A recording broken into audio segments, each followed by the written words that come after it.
bagian what gitu. Nanti setelah id what ini makanya ada apa namanya petunjuk berikutnya adalah value preposition. Jadi segala macam value yang kita coba tawarkan, nilai manfaat gunaan dari produk dan jasa yang kita punya ke calon konsumen itu masuknya ke what. Nah, kalau how ini adalah value chain. Jadi gampangnya ya, ada dua tipe value chain itu. Tipe yang pertama adalah tipe ketika kita produksi barang atau jasa itu sendiri, di mana kita nge-create value-nya, ngebikin value-nya dari barang itu. Dan yang kedua adalah tipe ketika sudah launching ke market gitu ya. Maka di sini ada deliver to the customer. Gimana caranya kita menyampaikan value yang udah kita buat ke calon customer kita, ke si who-nya yang tadi. Nah, itu masuknya ke how, value chain gitu. Berikutnya ada namanya why. Di sini ada revenue model. Jadi kalau tadi kita udah bahas tentang value proposition, kita udah tahu kegunaan, keunggulan, manfaat barang atau jasa yang kita jual. Di situ kita coba breakdown gitu ya aktivitas apa aja yang benar-benar bisa create value dari barang atau jasa itu. Kemudian aktivitas apa aja yang bisa kita lakukan untuk menyampaikan value tersebut ke konsumen itu di how. Nah, why-nya ini adalah revenue model atau gampangnya, oke setelah kita sampaikan, terus kita dapat duitnya dari mana? Gitu. Apakah kita jual itu barang? Apakah kita tipenya subscribe? Ataukah kita tipenya premium? Ataukah kita tipenya apa namanya berlangganan aja? Gitu ya? Ataukah kita tipenya kayak reseller, dropshipper segala macam? Pokoknya segala jenis kegiatan yang menghasilkan, memberikan kita uang atau profit, gampangnya gitu. Dan empat pertanyaan ini itu harus kita jawab atau kita harus tahu juga sebagai marketer sebelum kita melakukan langkah-langkah pemasaran itu supaya clear. Jadi kalau misalnya teman-teman pernah atau sering lihat gitu ya iklan-iklan yang MLM, ini apa sih contoh MLM? MLM itu kan kalau ngiklan dia adalah dapetin profitnya dari member get member nih teman-teman. Nah, jadi revenue modelnya itu member get member. Jadi semakin banyak member yang join, profitnya makin tinggi. Buat siapa? Buat company sama buat leadernya gitu. Sehingga yang disampaikan ke calon member gitu ya atau si who-nya tadi itu adalah balik lagi keuntungan yang bisa dia dapat ketika dia bisa dapetin member member baru gitu ya.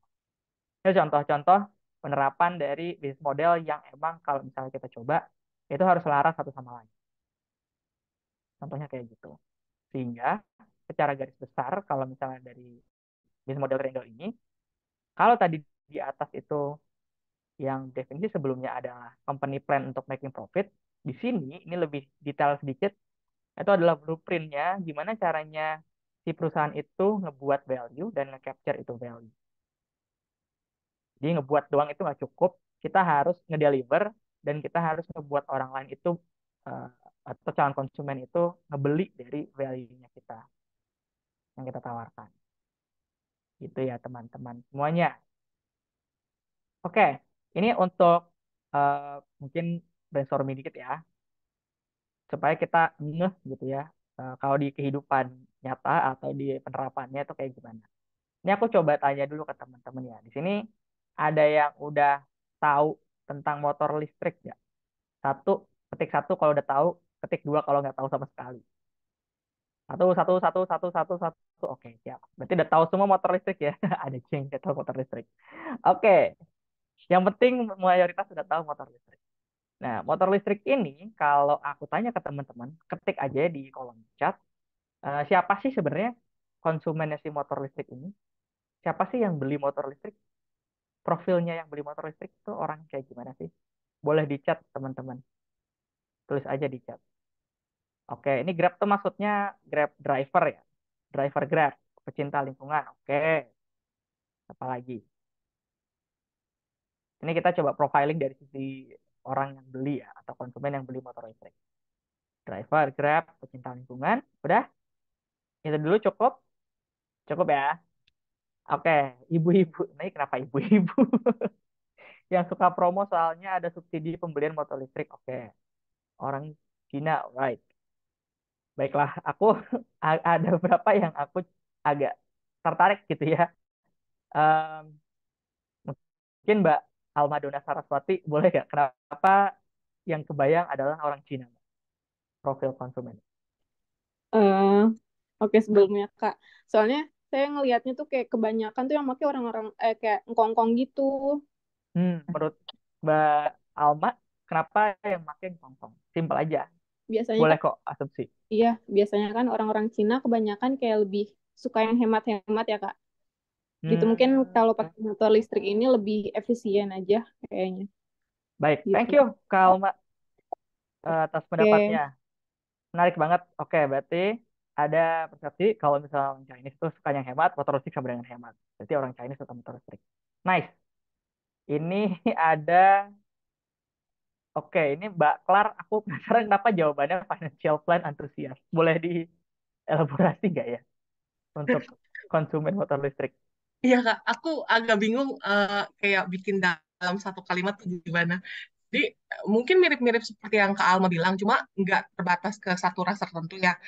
Kayak mungkin orang yang kita bikin panel surya dibanding kalau kita eh, apa abodemen listrik terus-menerus Hmm. mungkin mahalnya di awal gitu. Tapi lama-lama akan lebih hemat di seterusnya gitu. Jadi aku mungkin mikirnya motor listrik sama bensin mungkin kesannya kelihatannya di awal tuh akan lebih mahal, cuma di belakang-belakang tuh akan lebih murah konsumsinya dibanding kalau pakai bensin kayak gitu sih, Kak. Jadi lebih kayak Oh, I see. dari sisi finansial tuh tahu gitu, kayaknya ini bakal lebih hemat gitu. I Bingung sih see. tadi bilang. Ya nggak apa-apa Kak. Thank you ya atas pendapatnya. Mungkin kalau Hmm. bahasanya adalah yang punya financial literacy cukup tinggi kali ya. Mungkin bukan financial plan tapi financial literasinya. Oke, Iya, iya, Kak. thank you Kak Klar atas pendapatnya. Menarik juga. Aku coba ada yang menarik juga nih Mas Septi Muhammad Abdul Haris. Ini maksudnya ibu-ibu itu ibu-ibu yang kayak gimana ya? Bukan ibu-ibu sen kanan belok kiri kan? Boleh Mas Haris kasih aku elaborasi sedikit? Halo Kak, Ya, Aku ibu-ibu nih. kenapa jadi? Aku ibu-ibu menurutku, terpanggil. Ya, silakan Mas Haris.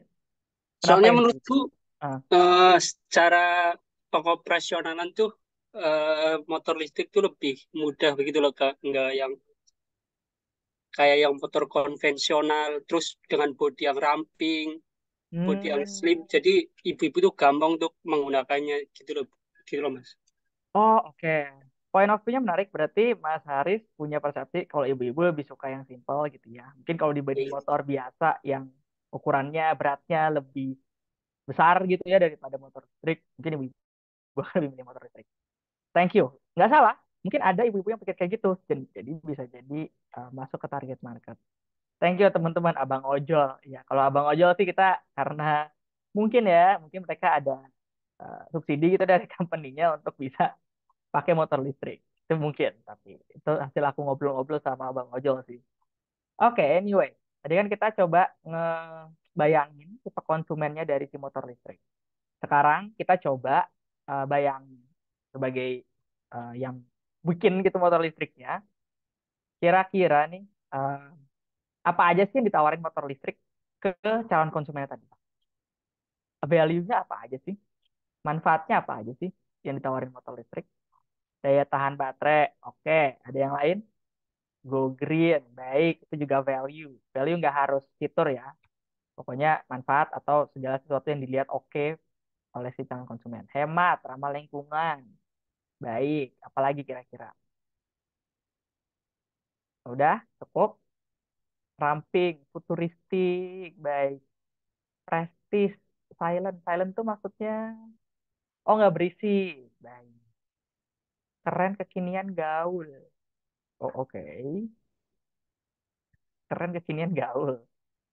Boleh. Ya motor listrik emang cenderung nggak berisik karena ya baik lagi kalau yang berisik pakai karbu sih kalau nggak injeksi. Biaya operasional lebih rendah. Baik. Oke, ini teman-teman udah ngerti ya sebenarnya kira-kira apa aja yang ditawarkan oleh si motor listrik terhadap si calon konsumennya.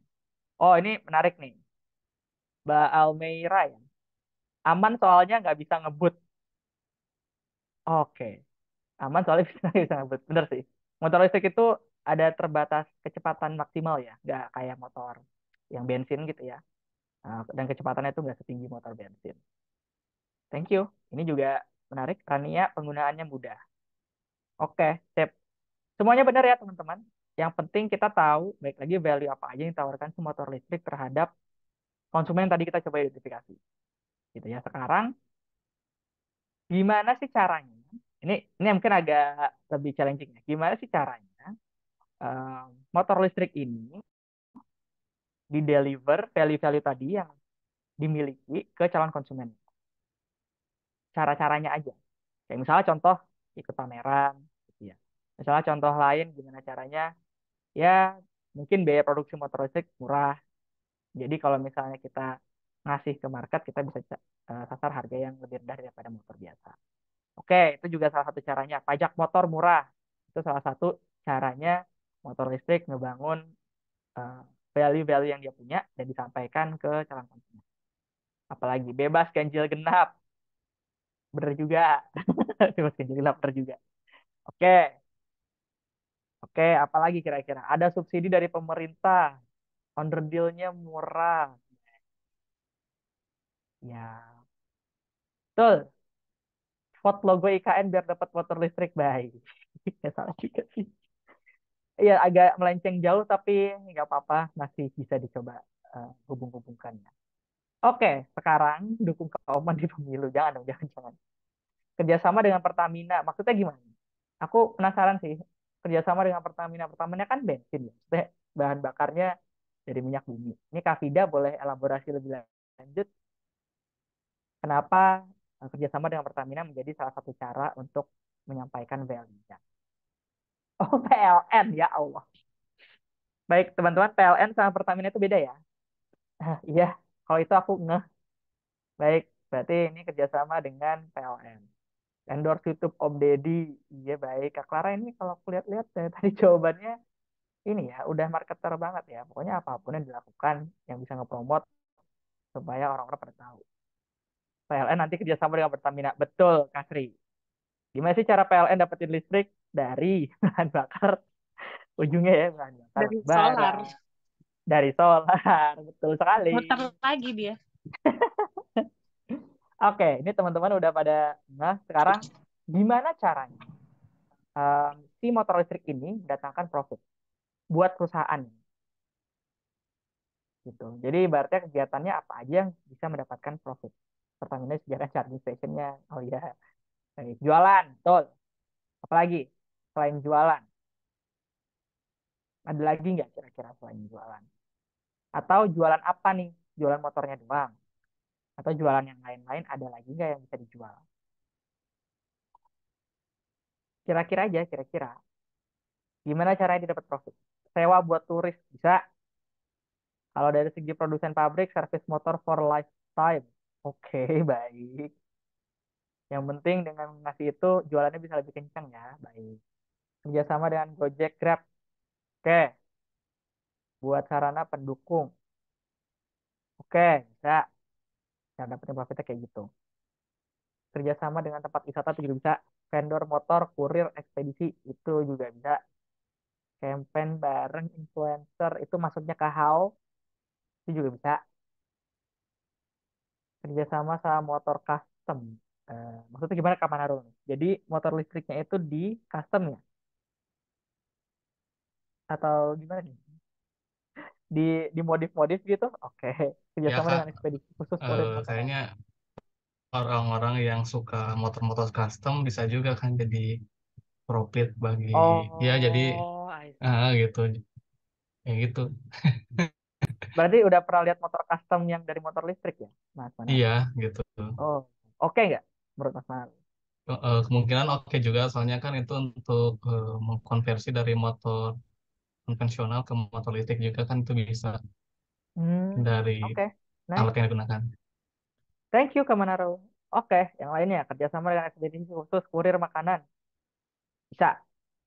Oke, jawabannya udah bener semua nih. Berarti kan secara pemahaman nih teman-teman udah ngeh maksudnya bisnis model ini cara kerjanya, cara pakainya itu kayak gimana. Nah, sekarang kita coba Tadi ya yang udah pada teman-teman sebutin, ini udah benar, bahkan udah lebih benar daripada, udah lebih banyak juga daripada yang aku tulis di sini. Congratulations, semoga nanti teman-teman bisa dapat motor listrik untuk voting dari logo IKN. Itu caranya dapat motor listrik. Ting. Oke, kalau misalnya udah tahu kayak gini, em, berikutnya adalah kalau tadi kita ngomongin bisnis model dari sisi segitiganya atau sisi keseluruhannya, ini bisnis model cuman dari tipe seller dan buyer doang, gitu ya. Contoh, sellernya bisnis atau institusi perusahaan corporate yang legal gitu ya, ngejual ke direct konsumen, itu namanya B2C. Jadi ibaratnya ada company ngejual motor listriknya langsung ke konsumen, mau di channel apapun, itu namanya B2C. Kalau misalnya ada bisnis atau institusi bisnis ngejual motor listriknya ke another institusi bisnis atau institusi bisnis yang lain, itu jenis model bisnisnya B2B. Kayak tadi contohnya adalah mungkin pabrik motor listrik ngejual motor listriknya ke Grab atau ngejual motor listriknya ke vendor kurir makanan misalnya kayak gitu. Nah, itu artinya bisnis to bisnis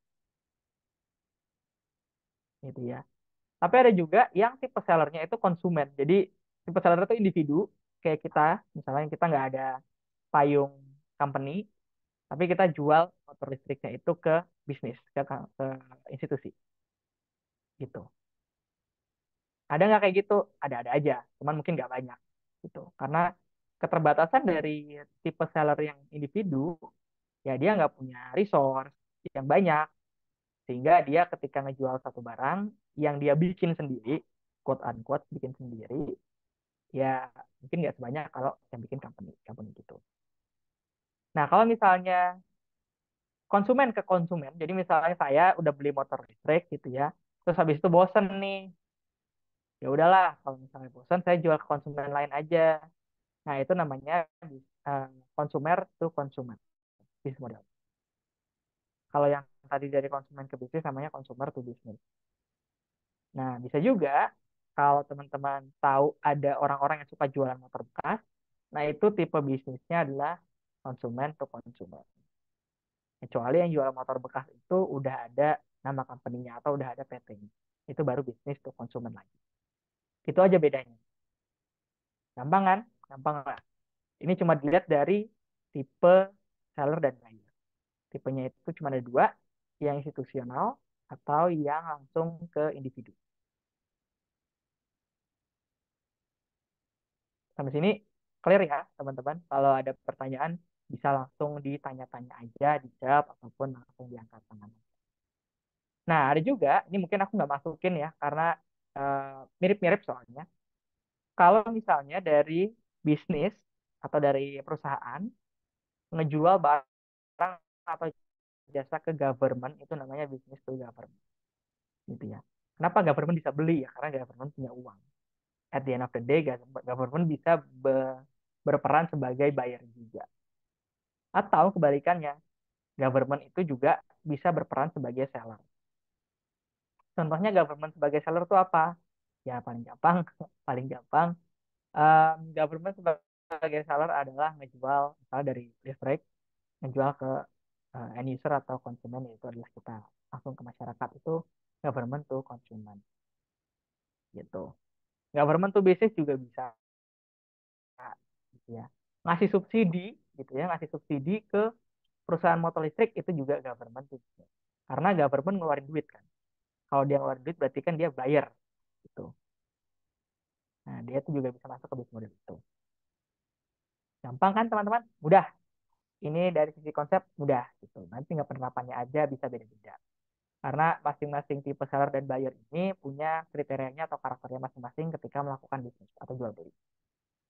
Kayak misalnya kalau dia adalah sebuah company ngejual ke company lain, biasanya harus banyak aturan main yang disepakati bersama. Kayak misalnya termin bayaran, terus juga termin pengantaran barang, terus juga jumlah produksi yang harus dipenuhi, segala macam, segala macam. Syaratnya banyak. Tapi kalau dari bisnis ke konsumen, biasanya syaratnya lebih sedikit dibandingkan bisnis ke bisnis. Karena skalanya juga tidak sebesar bisnis ke bisnis. Itu. Sampai sini ada pertanyaan dulu? Tidak? Tidak ya. Aku lanjut dulu ya, teman-teman. Setelah kita tahu namanya tadi adalah bisnis model, sekarang kita akan bermain ini aku coba balik dulu ke sini. Namanya adalah revenue model. Jadi yang kita bahas itu lebih spesifik ya. Target konsumennya siapa, gimana caranya dia ngebayar baru produk atau jasa yang kita jual. Gitu. Cara bayarnya aja. Sehingga itu bisa ngasihin kita profit. Itu teman-teman. Nah ini. Jadi di revenue model yang dilihat tuh cuma model pendapatannya aja. Model kita ngedapetin duitnya itu kayak gimana. Dan kita harus ngenain biaya konsumen itu eh, pas aktivitas yang mana gitu. Supaya kita tahu kapan kita dapat uangnya. Kenapa ini juga penting dipelajarin? Karena balik lagi kalau kita mau jadi seorang marketer gitu ya, kita harus tahu kapan si konsumen ini melakukan aktivitas pembayaran. Kalau di marketing funnel itu yang di bagian bottom of the funnel atau action. Gitu. Sehingga kalau kita mau melakukan aktivitas-aktivitas pemasaran yang langsung menyasar ke sana, itu bisa lebih efektif. Gitu. Aku coba ini bahas dulu ya beberapa jenis gitu ya, beberapa jenis revenue model yang ada pada umumnya. Kalau misalnya ada dari teman-teman yang punya contoh lain bisa dimasukin ya ke sini juga. Tapi ini yang paling common satu adalah dari tipe penjualan atau sales revenue model. Itu tipe paling gampang. Ibaratnya ya udah kan konsumen akan bayar gitu ya ketika barang yang kita jual tuh langsung mereka beli. Udah habis itu selesai putus. Gitu. Itu bisa kita masukkan tipe revenue model ini ketika kita punya brand sendiri, ketika kita punya produk sendiri. Gitu. Pokoknya produknya itu kita pegang. Nah, ada juga kalau misalnya kayak gini bisa kelihatan juga ada tipe kedua di mana company atau orang itu bisa dapetin uang gitu ya dari revenue model yang advertising gitu.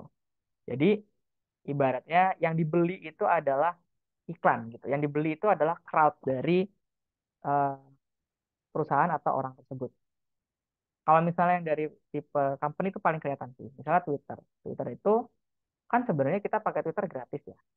Kita daftar gratis, kita tweet gratis, kita nge-likes gratis, retweet gratis. Nah, terus Twitter walaupun semua yang kita lakukan itu gratis, dia kan punya tim di belakangnya.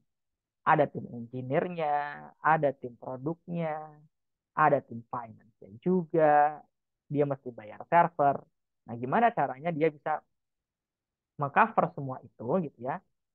Adalah dengan memperlakukan perkapan aku lupa gitu ya. Twitter tuh sempat memperlakukan itu yang tipenya promoted tweet gitu ya. Dan itu adalah orang-orang atau company yang mau bayar untuk iklan di Twitter. Sehingga nanti akan muncul di tampilan para usernya Twitter. Nah, tipe advertising ini biasanya juga bisa disebut ke freemium model gitu ya. Jadi ada beberapa hal yang ditawarkan oleh company ini secara gratis dulu ke usernya.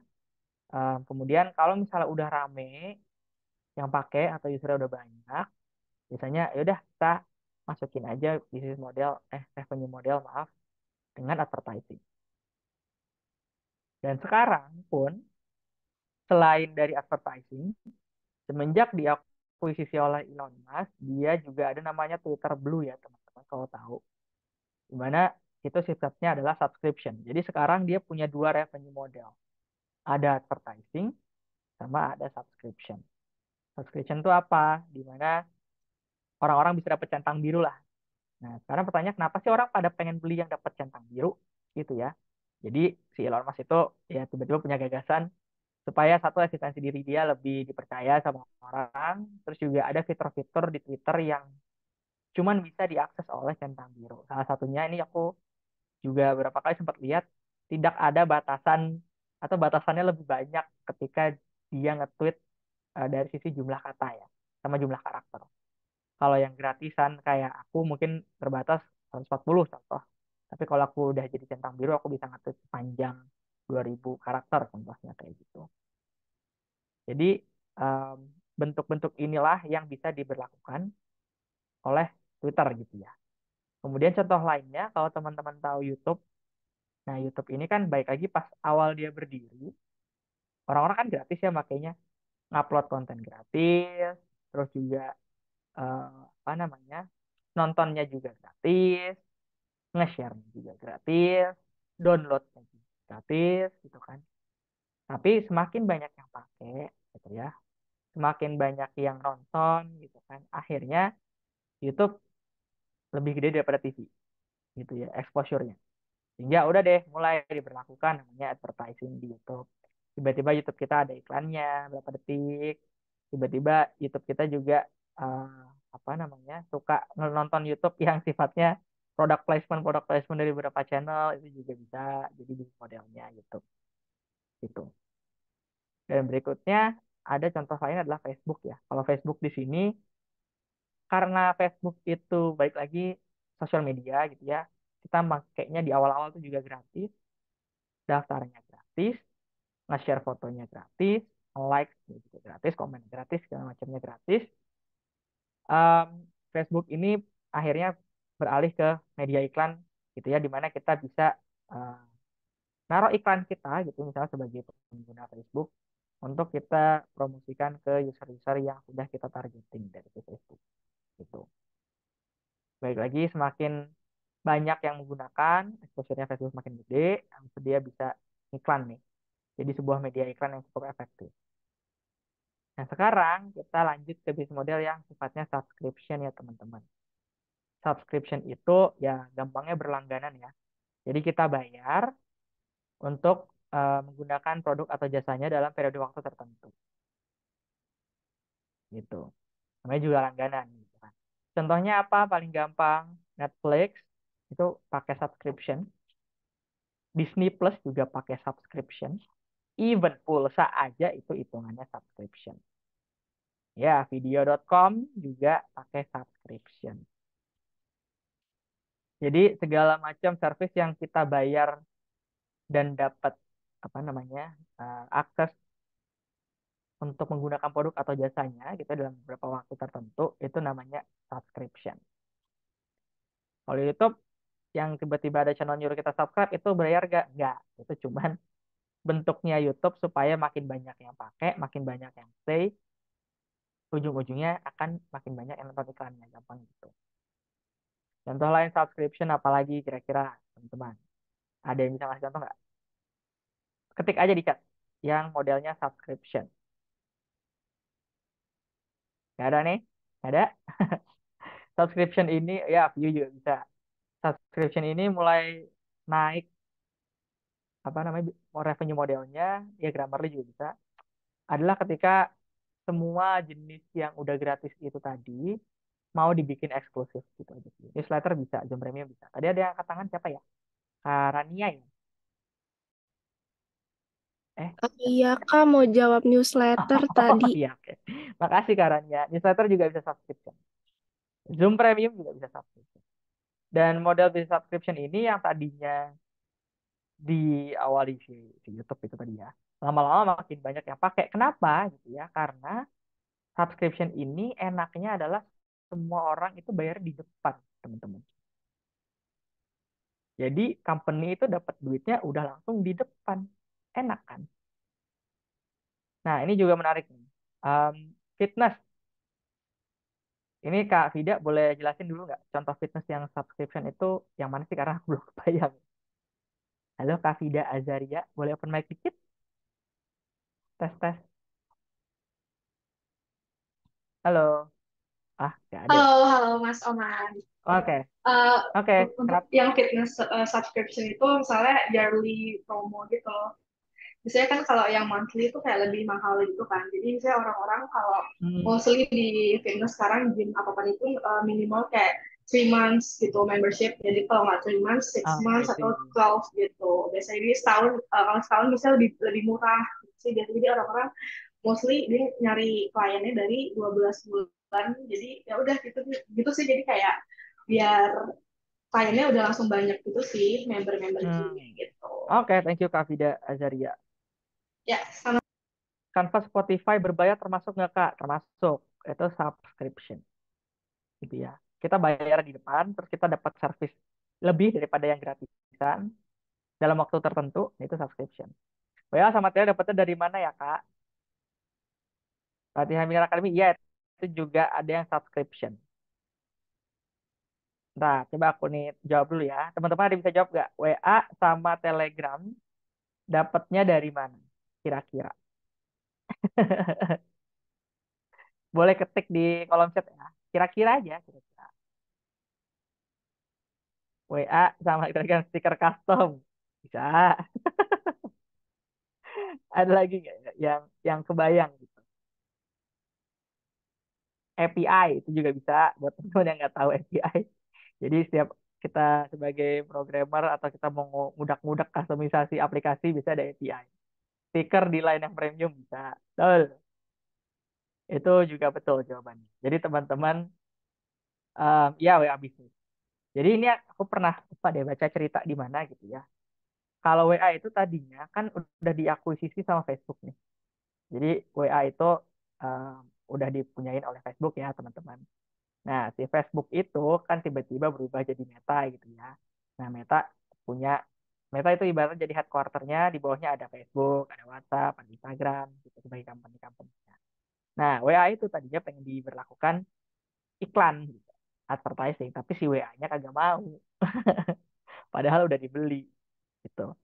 Nah, jadi sekarang sebenarnya ya, kalau aku lihat-lihat WA ini masuk ke WA bisnis dan kayaknya kalau misalnya udah bisa transaksi di sana, bisa jadi masuk ke transaction fee gitu. Nah, Telegram udah bisa masuk ke subscription premium juga. Itu juga oke. Bisa jadi salah satu revenue modelnya. YouTube member untuk beberapa konten creator. Ini aku boleh dielaborasi nggak, Wahyu, Mas Wahyu? Aku jujur belum pernah baca sih yang ini. Maksudnya gimana, Mas Wahyu? Ya Kak, sorry tapi rada rame ya Kak. Nggak apa-apa.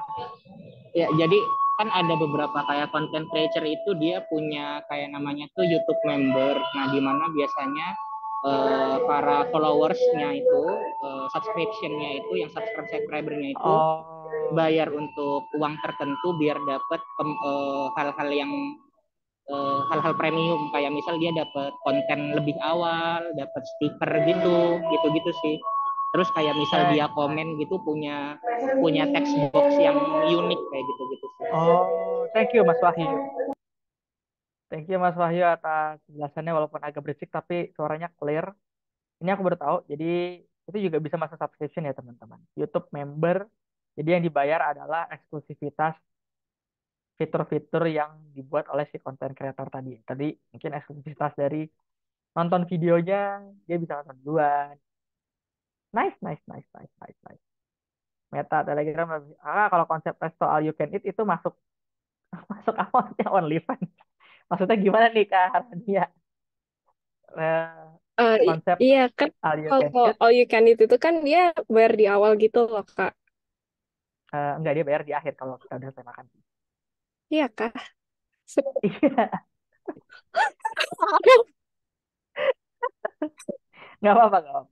Kalau all you can eat masih masuk ke sales revenue aja sih sebenarnya. Oke. Si Kak Harania. Karena dia bayaran nanti ya. Maksudnya kalau kita udah selesai makan, baru kita bayar. Hosting itu juga bisa. Buat yang nggak tahu hosting, kalau misalnya kita bikin website, kita butuh server-server. Nah, itu biasanya hosting, kita bayar servernya. Itu subscription. Gitu. OnlyFans, ya Karenia makasih banyak loh. OnlyFans ini juga subscription ya teman-teman. Kita bayar dulu di depan. Um, Habis itu kita baru bisa akses produk dan jasa yang lagi dijual. Nah, baik lagi, kenapa ini enak?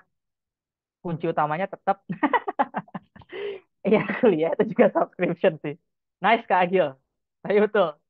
Kalau definisinya adalah kita bayar di depan untuk bisa mendapatkan produk atau jasa yang ditawarkan dalam waktu tertentu, itu subscription. Gitu. Enaknya tadi subscription adalah kita bisa dapat sebagai yang ngejual barang atau jasanya ya, kita bisa dapat duitnya di depan. Tapi nggak enaknya apa gitu ya, ketika yang subscribe atau jumlah user dikit, ya baik lagi kita puasanya agak lama. Ibaratnya kayak gitu. Jadi kita mungkin ada orang subscription sekali bayar buat 3 bulan ya kita juga puasanya agak lama, kita cuma dapatnya di bulan pertama, kedua ketiganya kita harus bisa ngolah uang yang udah kita dapat supaya kita bisa bertahan dan dapetin another new subscriber, gampangnya gitu. Oke, sampai sini clear ya teman-teman semuanya. Aku lihat-lihat sudah cukup terpapar buat yang subscription ya, dari mulai OnlyFans sampai dengan kuliah. Aku masuk ke tipe revenue model yang transaction fee, gitu ya. Tipe ini tuh kayak gimana sih? Jadi tiap ada transaksi yang terjadi, si company itu dapat duit. Nah, gampang kan? Tiap ada transaksi yang terjadi oleh konsumen, company itu dapat duit. Contohnya apa? Ini paling gampang digital banking, payment gateway, ya. Nah, di sini kira-kira di luar dua ini, menurut teman-teman, yang ada transaction fee-nya, apa aja sih tipe-tipe company-nya atau nama company-nya yang pakai di apa transaction fee sebagai revenue. Ajaib, Bibit, GoPay, GoPay. Ini kan sebut payment gateway ya, GoPay, GoPay. Tokopedia, Shopee Ads, Shopee Ads, oke, Shopee Ads. Siapa lagi kira-kira teman-teman? Shopee Ads itu masuknya ke advertising, ke Agil. Tapi kalau Shopee sebagai platform, dia ada transaction fee. OVO, SP Letter bisa nggak? Eh, bisa, bisa. Pulsa itu juga bisa, bisa banget. Pokoknya tiap kali kita beli, ngeluarin duit gitu ya, ada biaya, biasanya biaya potongan atau namanya transaction fee aja gitu, yang keluar. Jadi kita ada bayar lebih dikit gitu, atau uang kita dikurangin dikit untuk kebayar si transaction fee. Nah, Alfamart ini maksudnya gimana ya? Harus boleh dielaborasi ya. Kalau kita belajar di Alfamart, I- aku kena transaction fee ya. Iya Kak, kalau misalkan kita mau transfer uang contohnya ya, ya Oh, eh, itu kan suka ada istilahnya ada biaya apa ya, ini biaya penanganan lah. Nah, itu hmm? kira-kira masuk nggak? Biaya Ya, penanganan. masuk, masuk mas. Namanya doang beda tapi intinya mah sama. Masuk gitu.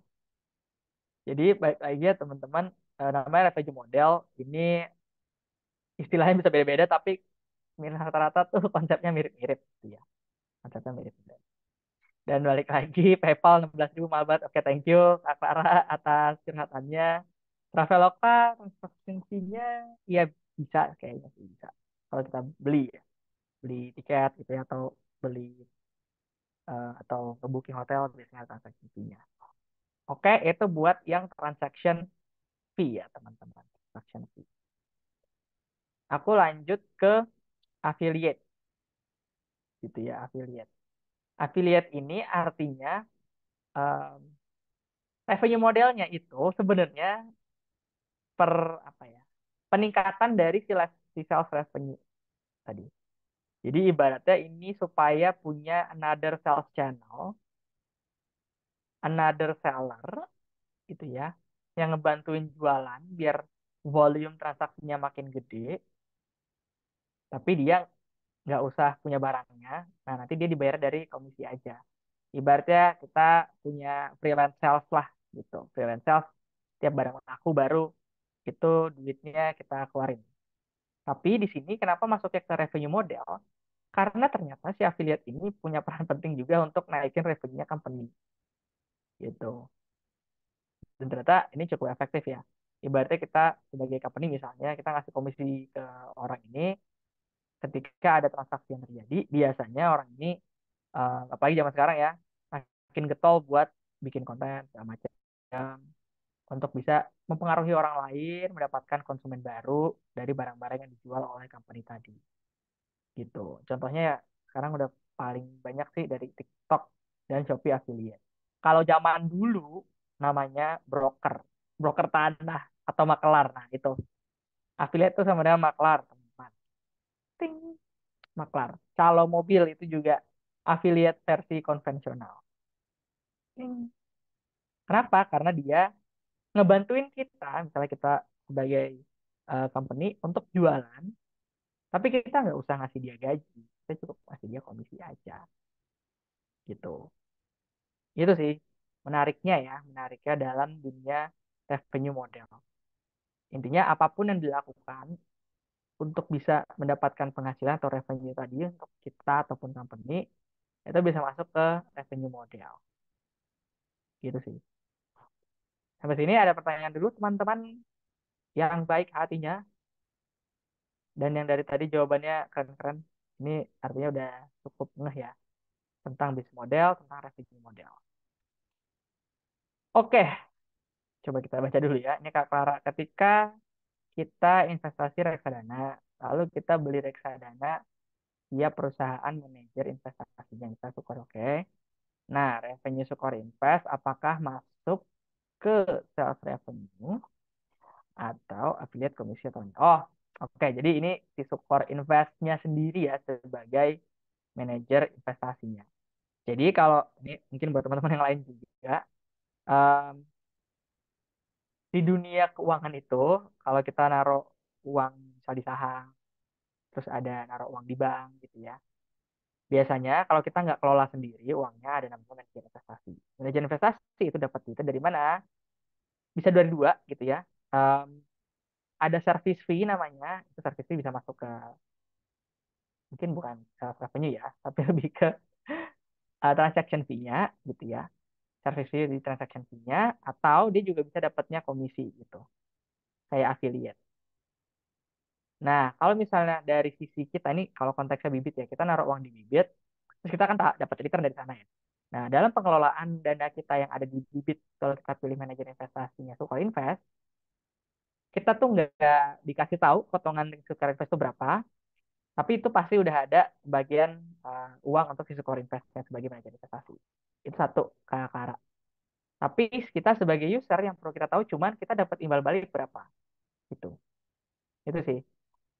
Kak, ada trik khusus ngasih komisi affiliate buat produk jasa yang kita miliki ke orang lain? Ada. Udah langsung ada aja sih. Oke.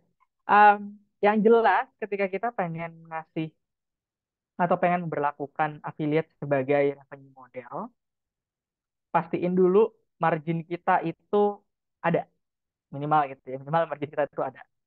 Kalau di tiap industri itu marginnya beda-beda. Margin itu artinya apa? Artinya biaya kita produksi itu berapa dihitung. Misalnya biaya produksi 100, habis itu biaya jualnya 130. Ya udah marginnya berarti ada 30. Nah, si angka 30 ini ketika kita masukin ke affiliate itu jangan semuanya dihabisin ke affiliate pastinya gitu ya Kak Manaro. Biasanya kasih aja ini kasarnya aja ya 1-2% dari harga barang. Jadi ibaratnya kita ngasih 1-2% itu eh, marginnya ke si affiliate tadi gitu. Ini contoh-contohnya aja ya. Karena di dalam dunia sales tiap industri itu bisa beda-beda, tapi range-nya kadang-kadang 1-5%. 1-5% dari harga barang yang dijual. Itu. Dengan asumsi marginnya masih bisa didapetin oleh si company gitu ya atau oleh si produsennya tadi. Masih ada sisanya lah gitu. Itu kan menaruh. Ya, kayak contoh komisi sales di perusahaanku yang lama itu 2,5% dari nilai yang aku jual gitu ya. Misalnya aku jual 10 juta, ya aku dapat 2,5%, 250.000 gitu. Kalau misalnya di properti, setauku tuh 2-3% komisinya dari nilai properti yang mereka jual. Dan ini baik lagi kita masih tahu dulu di masing-masing tipe industri gitu ya Pak Manaro. Semoga cukup menjawab. Oke, semoga cukup menjawab ya teman-teman semuanya untuk revenue model ini. Aku lanjut dulu ya. Tadi juga semoga cukup menjawab ya Kak Clara. Ketua, kalau non-profit organization atau auxiliary kemana ya Kak? Apakah di antara 5 kategori ini atau kategori donasi berbeda? Oke, aku coba jawab dulu ya. Kalau misalnya non-profit organization itu, revenue-nya tetap ke sales revenue ya teman-teman. Kenapa gitu? Walaupun uangnya itu namanya donasi, gitu ya. Tapi si donasi ini kan sebenarnya kalau kita, ini aku ke atas dulu ya. Kita balik ke bisnis model ini. Ini mungkin buat Kak Clara khususnya. Nah, di sini NGO itu kan sebagai seller ya, atau penjual. Pembelinya itu siapa? Adalah para donatur. Ini cara mikirnya gitu ya Kak Clara. Para donatur.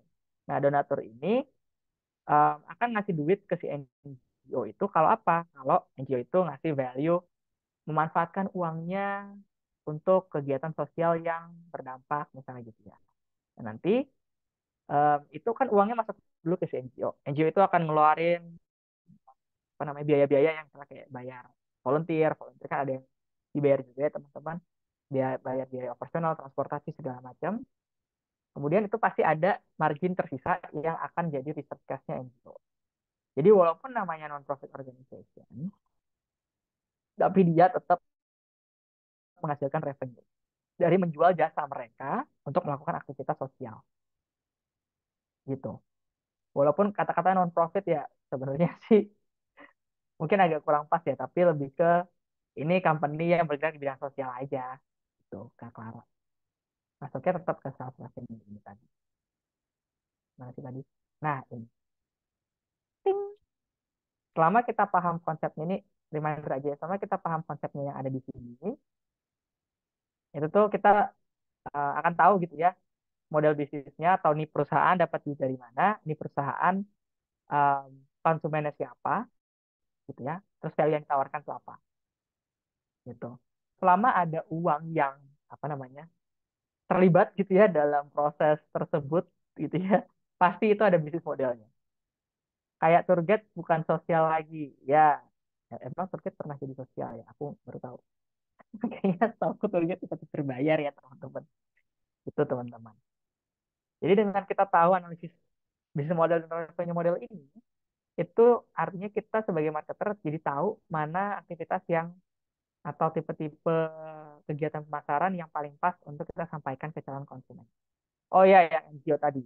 Sebenarnya sosial ini baik lagi. Mungkin namanya social commerce kali ya. Jadi tetap ada apa kegiatan komersialnya. Tidak pure benar-benar sosial dalam artian ada orang donatur ngasih duit 100 juta terus si lembaga itu juga akan nyalurin 100 juta. Tidak seperti itu. Walaupun kalau teman-teman tahu ada istilahnya corporate social responsibility.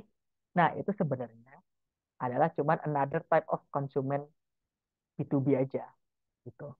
Dan di sini kita juga bisa tahu NGO-NGO ini bisnis modelnya dari pasar dan konsumen adalah B2B. NGO itu pasti punya legalitas entity dong. Pasti dia punya dasar hukum lah, dasar hukumnya.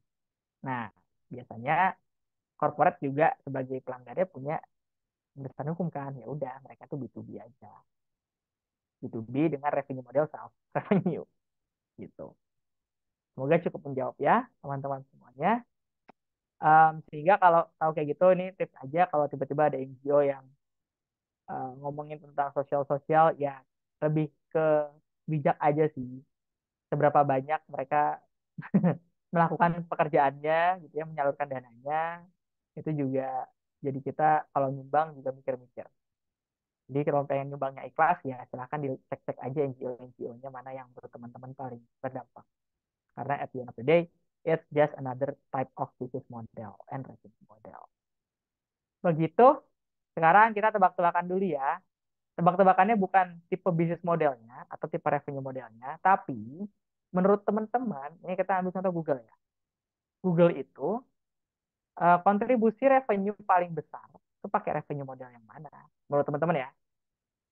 Ketik satu kalau sales revenue, ketik dua advertising, ketik tiga dari subscription, ketik empat transaction, dua tiga, nyanyi nggak? Dua tiga. Anyway. Ada yang jawab nomor dua, ada yang jawab nomor tiga, tapi nggak ada yang jawab nomor satu, empat, ataupun lima. Ya, berarti aku tunjuk dulu ya buat yang menjawab nomor tiga. Ini ada Kak Altafni, Almadona, siapa lagi? Ada Kak Agil. Mungkin Kak Agil sebagai yang jawab nomor tiga pertama dan yang lain. Kenapa jawabannya subscription revenue sebagai kontribusi terbesar buat Google? Mungkin, halo, dengar suaraku nggak? Dengar, gas. Oke, mungkin yang tiga itu kayak subscription dari developer itu sih. Jadi kayak Hmm. subscribe apa ya? konsol-konsolnya si Google, jadi kayak mod developernya itu kan kayak kontribusi yang paling besar untuk si Google sendiri. Oke. Thank you Kak Agil. Ya. Sekarang aku coba cari perwakilan nomor 2. Nah, ini ada Kak Mitra paling terakhir, jadi aku pilih aja. Silakan Kak Mitra, kenapa pilih nomor 2 sebagai eh, revenue kontribusi paling besar? Kok iya sih? Gimana? Terserah, terserah si tukang sharing mau pilih yang mana. Silakan Kak. Ya, untuk Google sendiri advertising-nya lumayan banyak sih. Advertising yang bentuknya kayak gimana nih maksudnya Kak Mitra? Iklan. Iya, aku juga tahu advertising artinya iklan. Kan iklan banyak ya Kak. Ada iklan dari SEO, SEM yang mesin pencari, ada iklan yang bentuknya video gitu. Ini iklan yang mana nih maksudnya? Oh iya, ada Google Ads ya, lupa. Ada Google Iya, Ads. tolong Nah, jangan dilupakan ya. Tolong nah. jangan dilupakan. Ya, oke. Berarti dari iklan yang mana? Menurut Kak Mitra, iklan yang tadi Google Ads atau iklan tadi yang masih kayak di channel-channel YouTube? Anyway, YouTube punya Google ya, kayak gitu. Menurut Kak Mitra yang mana? Google Ads kayak. Alright, cool. Thank you Kak Mitra. Udah itu aja. Ini kita coba breakdown. Menurut hasil risetnya si orang yang melakukan apa namanya analisis datanya dari si Google punya laporan keuangan, paling gede itu dari ad revenue, itu satu. Tapi kalau mau di breakdown lagi, paling gede dari search gitu ya. Tadi yang maksudnya Kak Agil itu mungkin bisa masuk ke Google Network. Jadi Google kan punya layanan-layanan kayak Google Cloud gitu. Itu juga masuk ke revenue Google, tapi tetap paling gede dari ad revenue dan search gitu ya. Itu yang apa namanya Google dapetin. Terus ini kalau cara bacanya ya, em, biaya yang keluar atau cost of revenue-nya itu ada dari operating expense gitu ya, ada R&D, sales segala macam. Ini masuknya gaji gitu-gitu ya. Contohnya gaji tim marketing, tim R&D, TAC segala macam. Itu akan mengurangi si revenue tadi. Revenue itu yang 68 billion yang dapatnya dari ad revenue, search, YouTube, network, other, cloud. Kemudian itu ada gross profit setelah dikurangin dengan segala jenis pengeluaran operating expense dan cost of revenue. Dikurang-kurang lagi tax segala macam. Pendapatan Google sekitar 16,4 miliar dolar di tahun 2022. Itu. Tapi baik lagi, memang bisnis modelnya Google dan revenue modelnya Google paling gede dari iklan SEM. Gitu. Jadi ibaratnya Google itu kalau dari sisi company, dia itu perusahaan iklan. Gampangnya gitu. Walaupun orang bilang ya perusahaan teknologi, ya oke lah teknologi, I know gitu ya. Tapi kalau kita lihat dari revenue-nya, dia adalah perusahaan iklan. Dapat duitnya paling banyak pendapat. Kita lanjut pertanyaan berikutnya. Oke, kontribusi terbesar revenue Gojek dari mana? 1, 2, 3, 4, atau 5? 1, 2, 3, 4, atau 5? 1, 2, 3, 4, atau 5? Ayo, let's go. Let's go. 1, 2, 3, 4, atau 5, teman-teman. 1, sales revenue, 2, advertising, 3, subscription, 4, transaction, 5, affiliate. 4, 4, 4, 4, 4, 4, 4. Oke, ada lagi yang saran jawaban 4. 4, 4, 4, 4, 4, 4, 4, 4, 4, 4. 4 semua nih, nggak seru banget ya. Oke, tapi nggak apa-apa.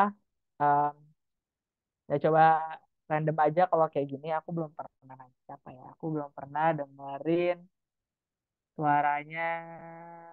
Ini ada namanya Kak Pratiwi.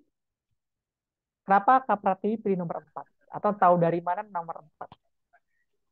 Halo, selamat sore. Sore. Terima kasih atas kesempatannya. Kenapa nomor 4? Karena di nomor 4 ini, kalau dilihat dari revenue modelnya, 4, transaction fee, biaya setiap transaksi yang terjadi. Jadi, setiap transaksi yang terjadi di Gojek, baik itu Gojek dan sebagainya, ini berdasarkan per transaksi. Kenapa? Itu kenapa saya memilih nomor 4, transaction fee revenue model. Terima kasih, Kak. Oke, thank you Kak Pratiwi. Ya karena jawabannya udah bener ya, jadi saya nggak usah nyari banding yang lain anyway. Jadi gini, ada satu artikel yang dia coba baik lagi ya, analisis laporan keuangannya lagi. Kalau udah tahu, teman-teman Gojek sama Tokopedia itu gabung ya.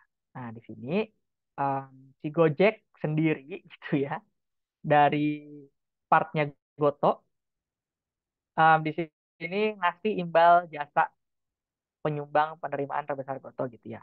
Dan di sini imbal jasa yang dimaksud adalah dari sisi transaction fee, pembagian hasil dengan mitra driver. Jadi kalau teman-teman tahu, um, tiap kali kita transaksi itu ada semacam service fee gitu ya, yang akan dibebankan ke kita sebagai konsumen. Kemudian kalau pernah interview atau tanya jawab iseng gitu ya sama rekan-rekan driver, mau itu Gokar ataupun Gojek gitu ya, mereka itu ada potongan lagi kurang lebih 20%-an. Jadi kalau misalnya tertera di situ adalah ongkosnya 100.000 gitu ya, nah biasanya 80.000 itu buat driver, 20.000 buat Gojek gitu teman-teman. Gampang kan? Gampang lah, balik lagi. Tapi kalau dilihat di sini emang cukup unik ya teman-teman. Gojek itu kan sebenarnya ini baru bisa dibilang sebagai perusahaan teknologi jasa ya, jasa uh, uh, untuk untuk para pengguna kayak saya yang tadinya males nyari ojek pangkalan, terus habis itu dia bisa ngasih beban service fee ke saya gitu ya, dengan harga yang mungkin saat ini udah cukup tinggi ya, tapi pas di awal-awal tuh harganya murah banget gitu. Karena at the end of the day, Gojek ini juga sebuah company, mereka harus nyari profit. Anyway, walaupun di sini kelihatannya gede banget ya teman-teman. Misalnya tahun 2021 itu 1,4, sorry, 2022 itu 6,3 triliun revenue-nya Goto. Tapi mereka ruginya 40 triliun. Itu udah. Anyway, aku skip dulu. Itu cuma fun fact trivia aja buat yang belum tahu. Next dulu ya. Sekarang kita ke Tokopedia. Tokopedia nomor berapa kira-kira? 1, 2, 3, 4, 5. Ya, Oh, siapa? Siapa, Kak? Tadi open mic. Mitra, Kak, Mitra. Oh iya, Kak Mitra. Silakan. Mitra Gojek atau Mitra Grab, Kak? Oke, bercanda. Sorry, mau nanya, Mm-mm. masih agak bingung ya, maksudnya perbedaan antara sales revenue sama transaction fee. Soalnya di sini Oh, dari saya lihat definisi untuk sales revenue sendiri itu penjualan barang atau iya, jasa secara langsung. langsung. Contohnya itu dari si brand itu sendiri yang punya. Mm-mm. Sedangkan transaction fee itu biaya setiap transaksi yang terjadi. Itu contohnya seperti digital banking sama Mm-mm. payment gateway. Mm-mm. Nah, contoh yang Gojek tadi itu pilihannya 4. Rugi yang saya pikir sendiri itu kan dia menjualin jasa, terus dia barang juga ada, dan itu pun brand dia sendiri. Brandnya siapa sendiri? Terus kenapa yang si Gojek tadi, Gojek Oh, oke. ya, Nih, terus sekarang kita kenapa coba pilih nomor ini ya. 4? Sorry, Oke, cuma nanya thank itu, you Kak Mitra. Nggak apa, ngomong nggak aja apa. gitu, bingung. Sekarang kita kayak gini aja. Si Gojek ini aku ke bisnis model paling awal dulu ya, Kak Mitra. Si Gojek ini, konsumennya tuh siapa sih? Ke konsumennya dulu ya. Karena ini Gojek emang agak unik. Konsumen itu siapa? Kita ya. Misalnya aku sebagai yang punya aplikasi gitu ya, menggunakan jasanya gitu kan. Nah, tapi sebenarnya em, di bagian value chain-nya ini, yang ngedeliver service-nya kan bukan Gojeknya langsung, tapi si mitranya tadi. Jadi ibaratnya tuh kalau boleh dibilang ya, aku nih sebenarnya tetap ngebeli jasa ojeknya melalui aplikasi. Jadi Gojek itu hanya perantara, jadi kayak si calo lah, calo gitu ya. Jadi Gojek tuh calo, gampangnya gitu ya. Calonya ojek dengan aku, tapi melalui aplikasi gitu. Dan dia ngelihat proses itu dirasa pas offline itu agak susah, dia bikinlah teknologi itu, seret masuk kan. Nah, di situ dia baru membebankan namanya apa, transaction fee tadi gitu. Gampangnya gitu ya. Gampang ya, tapi emang agak tricky. Kalau misalnya sales revenue itu benar-benar direct, langsung dia punya barang, dia nggak ada perantara sama sekali, langsung dia deliver ke konsumen. Gitu. Oke, I see. Ya, Oke, jadi thank you. di Gojek itu calo kasarnya gitu. Gampangnya gitu, teman-teman. Oke, sekarang kita tadi ke Tokopedia. Thank you ya Kak Mitra pertanyaannya. Semoga membantu. jawabannya. Tokopedia kira-kira nomor berapa penyumbang paling besar ya? Penyumbang paling besar. Penyumbang paling besar Tokopedia revenue-nya apa? 2 dan 4. 4. Yuk, apa yuk? Nomor berapa? 1, 2, 3, 4, 5. 2 dan 4. Oke. Berapa? 1, 2, 3, 4. 4. 4 bagi 2. 2. Berarti ya Kak Clara ya? Maksudnya gitu. 4.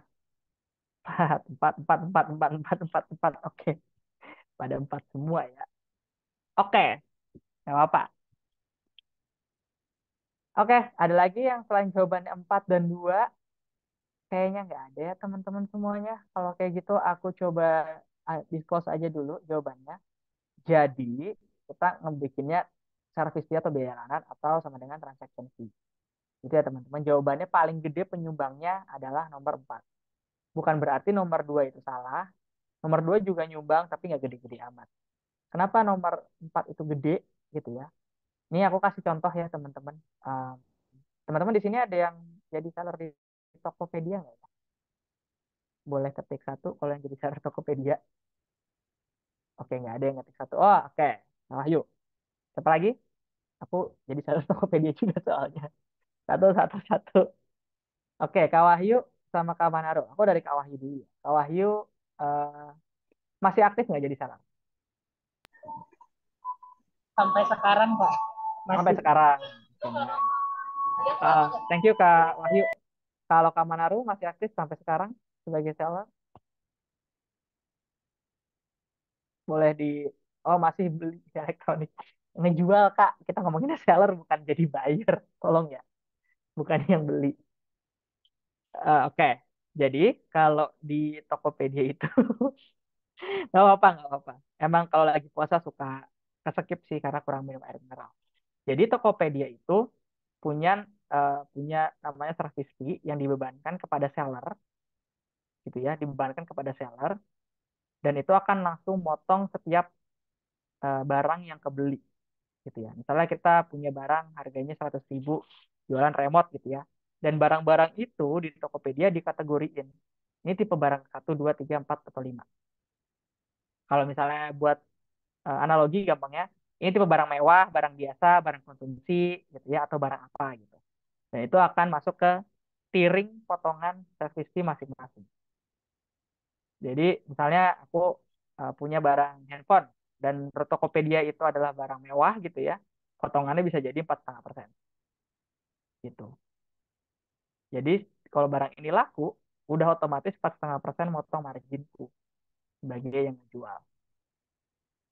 Dan ini buat seller-seller yang marginnya kecil. Jadi aku kalau nyaranin orang mau jualan di Tokopedia, minimal marginnya itu 25%. Jadi ibaratnya kita punya modal produksi atau kayak modal untuk punya barang itu harus naik 25% harga jualnya. Misalnya modal kita 100, dia mau nggak mau harus jual 125 di Tokopedia. Karena di sini otomatis udah langsung dipotong sama Tokopedia 2 sampai 4,5%. Itu buat Power Merchant Pro.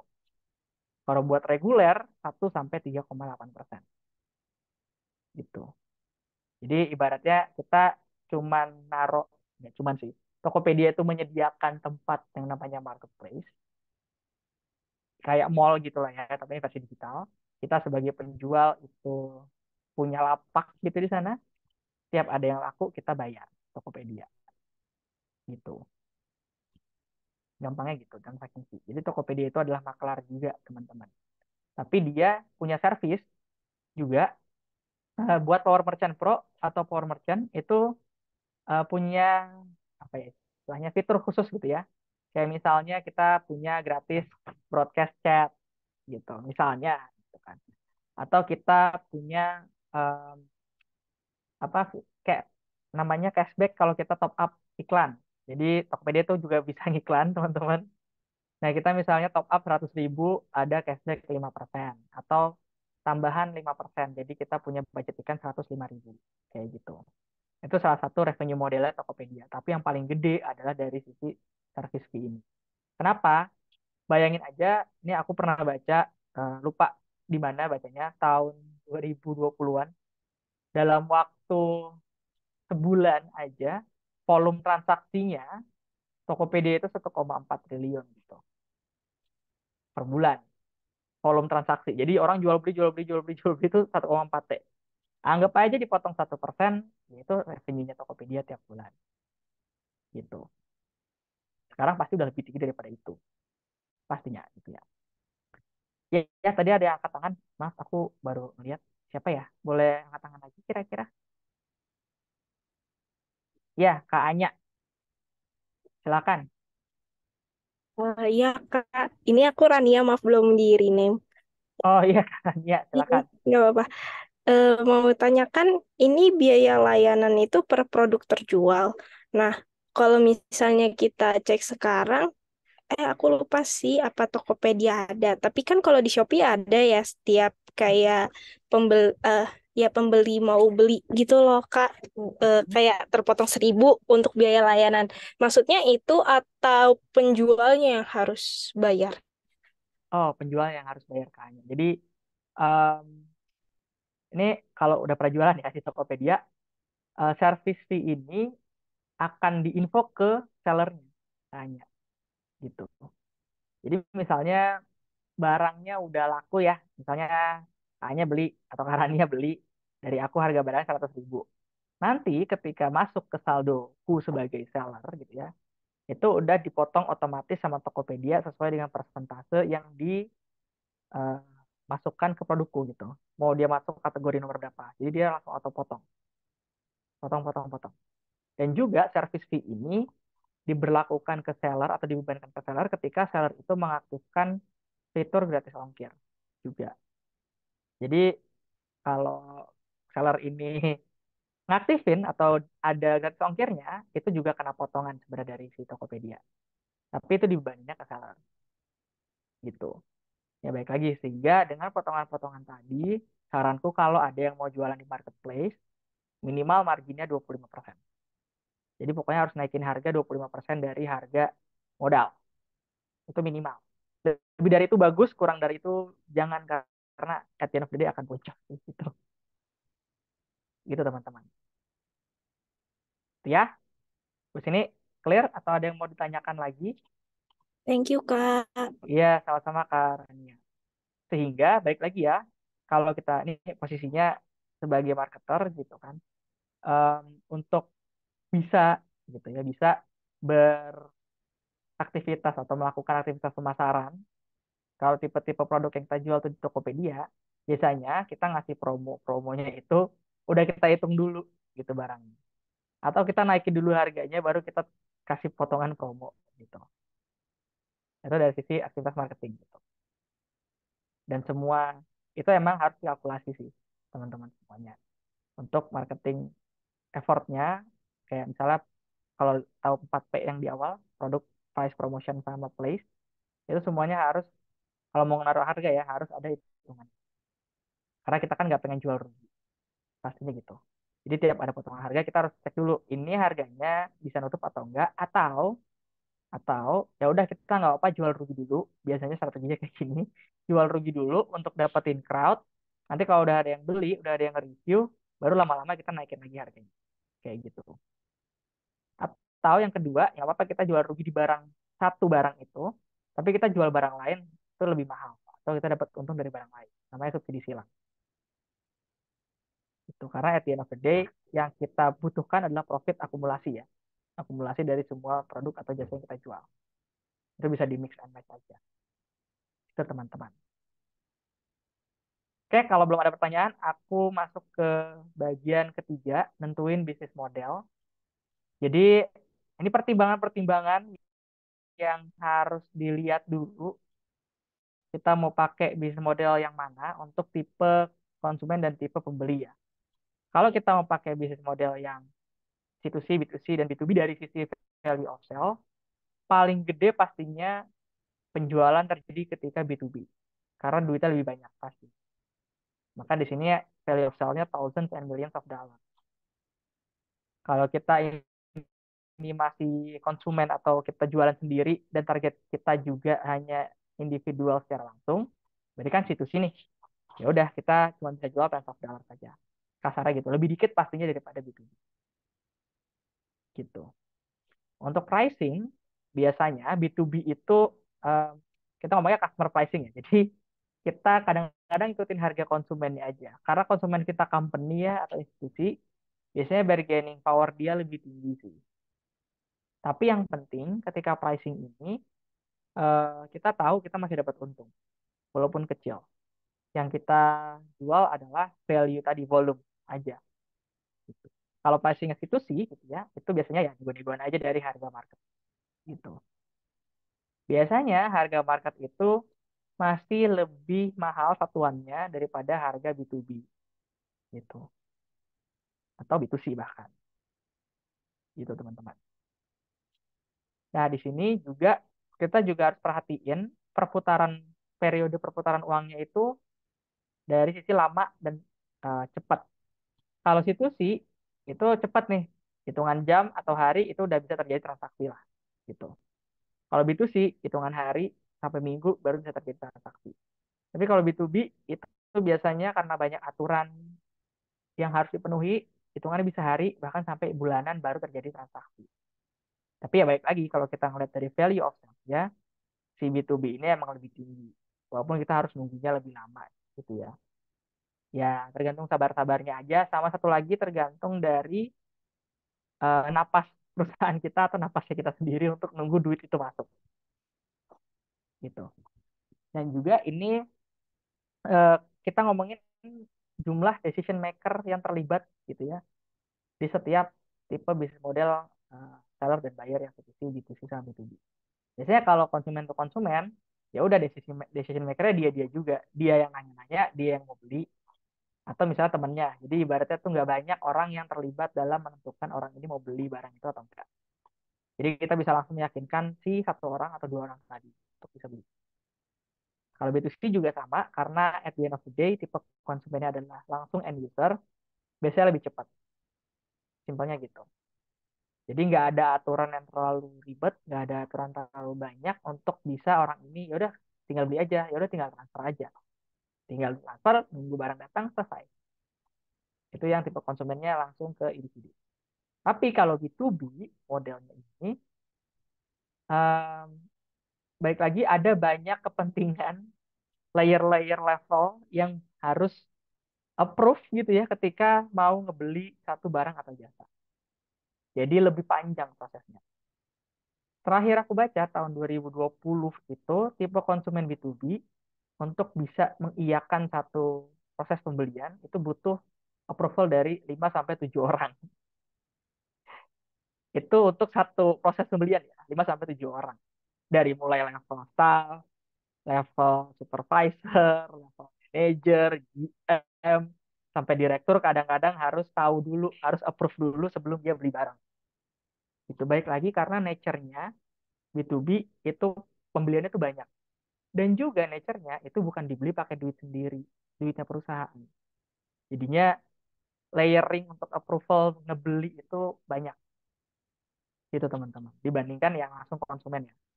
Misalnya aku ketika ngeliat itu barang tertarik terus aku punya duit, aku langsung beli. Company yang tertarik itu masih level staff, ya belum tentu itu kejadian. Yang tertarik masih level manager belum tentu kejadian. Gitu. Tapi kalau yang tertarik di level direktur itu biasanya lebih gampang. Jadi di B2B itu kalau udah dapat kontak person atau kepercayaan dari level direktur itu udah lebih enak gitu. Jadi kita nggak harus meyakinkan yang bawah-bawahnya lagi. Itu. Tapi ya kalau kita mau punya kenalan di level direktur kan itu juga butuh effort, waktu pastinya sih. Itu teman-teman.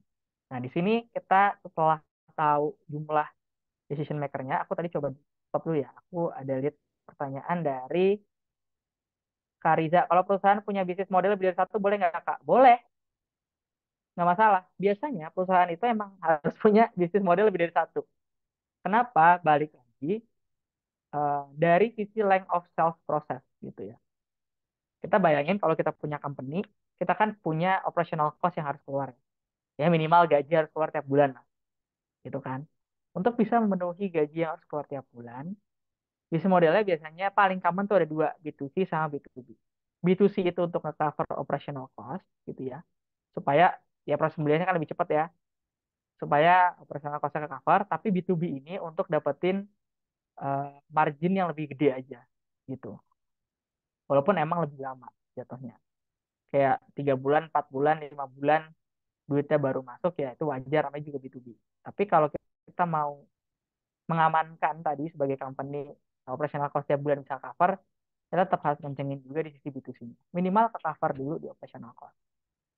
Itu yang biasanya akan dilakukan. Gitu ya. Semoga cukup menjawab pertanyaannya dari Kak Riza. Nah, balik lagi kita ke sini ada namanya complexity of buying process. Buying process itu bayanginnya kayak AIDA model aja. Gitu ya teman-teman, kayak AIDA model. Nah, di sini kalau di konsumen to konsumen, misalnya aku ngejual barang ke Kak Rania misalnya gitu ya. Ya simple aja. Karena cuma butuh tahu informasi harga, terus kapan bisa dikirim, terus juga eh, negosiasinya juga termin pembayarannya pastinya bisa dibayar langsung gitu ya. Atau mau bayar COD segala macam itu lebih enak didiskusikannya karena langsung diskusinya antara aku sama Karania, konsumen ke konsumen juga atau individu dengan individu. Nah, kalau B2C biasanya juga relatively simple dibandingkan B2B gitu ya. Tapi di sini emang butuh sedikit effort untuk meyakinkan individu-individu itu yang sifatnya cukup masif gitu ya dari sisi harga, terus juga mau apa namanya termin pembayaran, terus juga eh, ada service apa lagi sih sebenarnya, misalnya ada free service-nya gratis, misalnya kayak gitu.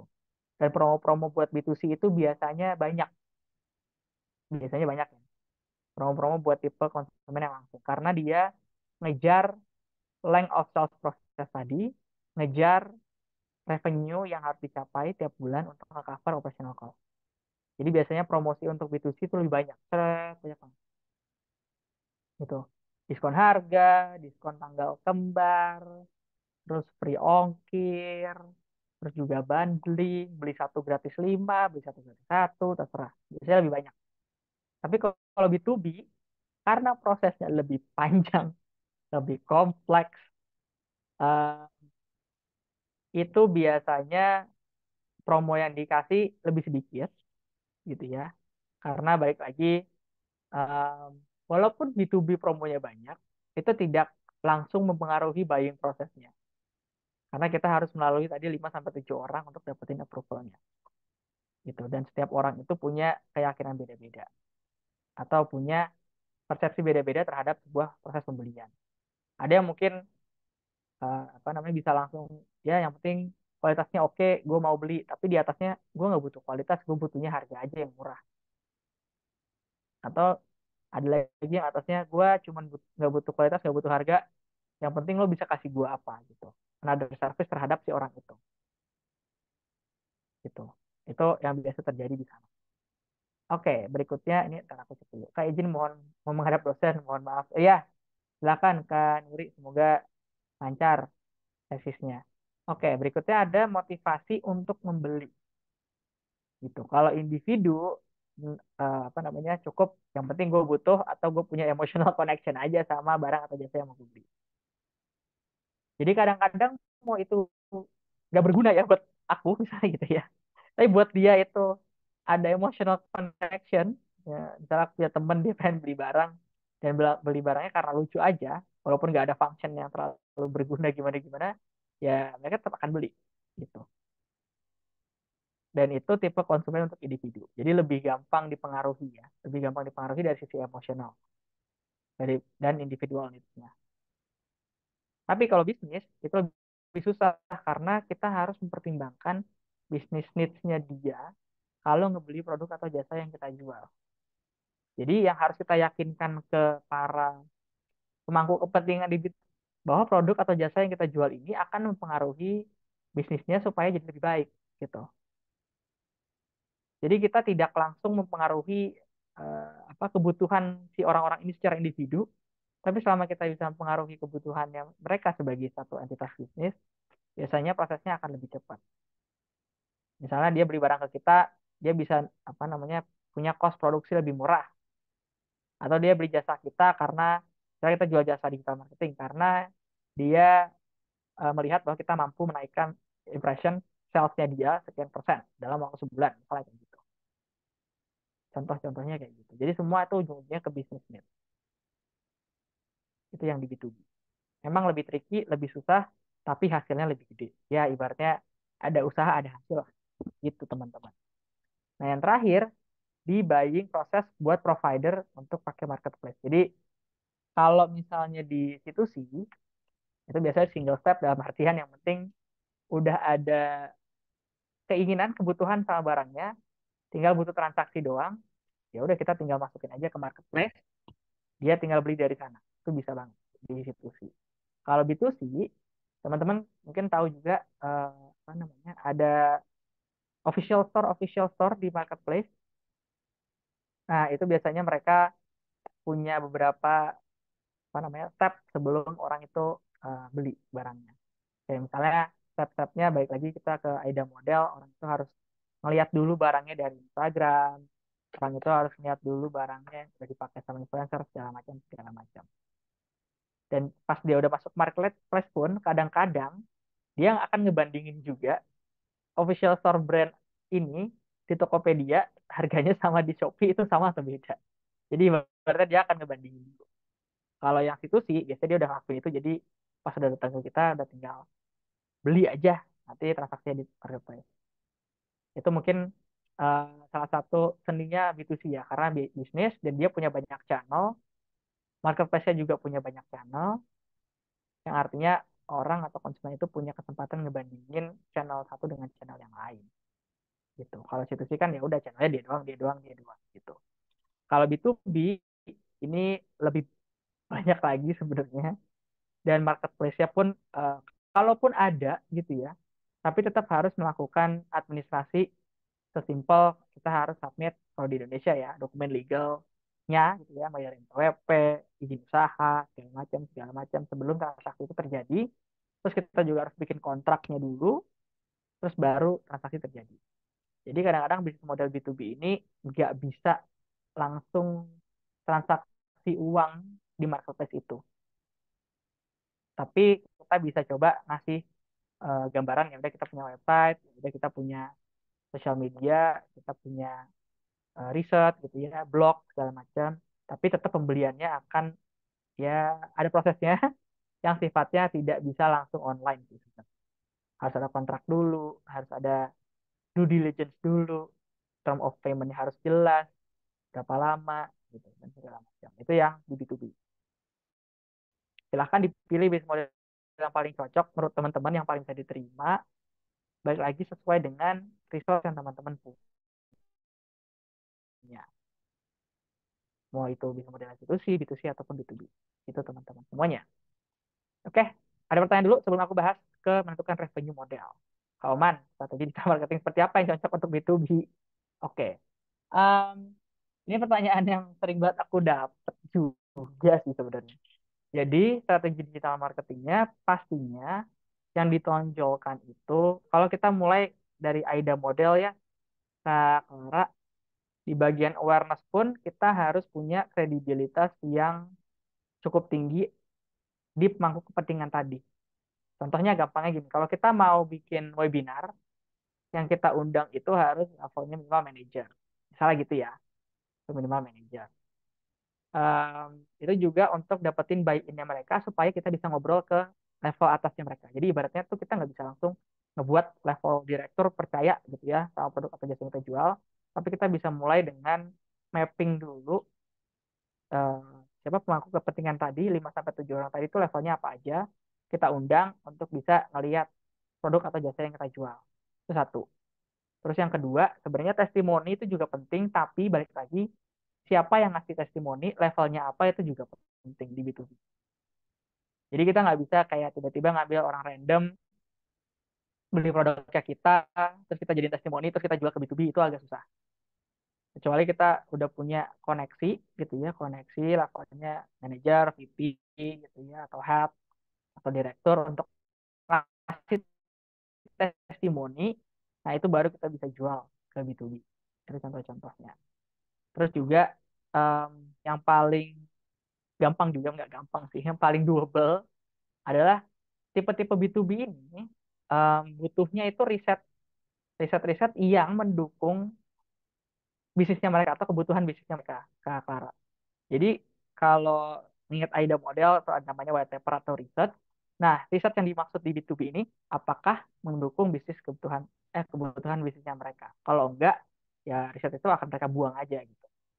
Jadi balik lagi riset-riset itu kita bungkus sedemikian rupa supaya tipe konsumen atau tipe company yang akan buy in ke kita itu udah kebayang nih, oh jasa yang kita jual bisa ngebantuin bisnisnya mereka sekian gede gitu ya, sebesar 100 misalnya, sebesar 200. Jadi angka itu juga penting di B2B. Itu Kak Clara. Jadi sebenarnya nggak ada perbedaan signifikan, hanya aja di B2B emang banyak orang yang harus kita jadikan touch point gitu ya sebelum mereka bisa beli. Kita nggak cukup untuk meyakini satu orang. Kita harus meyakini 5 sampai 7 orang tadi sih Kak Clara. Dan 5 sampai Thank 7 you, orang Kak ini Oman. kita bisa masukin ke STP. Oh iya, sama-sama. STP jadiin user persona gitu Kak Clara. Baru Eh, kita bisa mulai mappingnya. Ya, gimana? Kak Oman, kalau misalnya kita kayak nggak bisa langsung ngeyakinin para direkturnya gitu. Kalau Betul. misalnya kita di LinkedIn, terus kita searching gitu, kira-kira potensial customer-nya dari perusahaan apa, terus kita approach salah satu, misalnya manajer purchasing-nya atau manajer marketingnya, kalau misalnya kita mau eh, coba approach gitu. Nah, Hmm. itu proper nggak sih, Kak? Apakah oke atau harusnya nggak lewat LinkedIn atau gimana, Kak? Cara yang baik. Oh, oke. Ini another extended question ya. Oke, nggak masalah sih Kak Clara. Yang penting, balik lagi. eh, Orang yang kita approach ini, kan mereka nggak sendirian ya dalam mengambil keputusan.